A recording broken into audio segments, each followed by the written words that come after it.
வருஷ வாழ்க்கையில் என்னால் முடிஞ்ச அளவுக்கு உன்னை சந்தோஷமா வச்சிருந்தேனா? சாமி,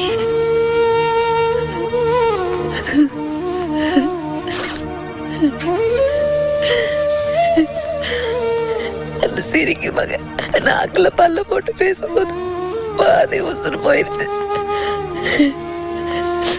நான் மட்டும்தான் சாகலான்னு நினைச்சேன்.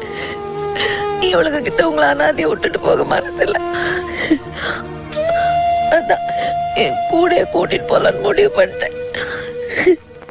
புரியுதுதா, யாருக்கும் பாரமா இருக்கக்கூடாதுன்னு முடிவு பண்ணிட்டேன். கல்யாணம் ஆகி இத்தனை வருஷத்துல நீ சொல்லி எதை மீறி இருக்கேன்? பேச்சு வா போவோம். Download ShareChat.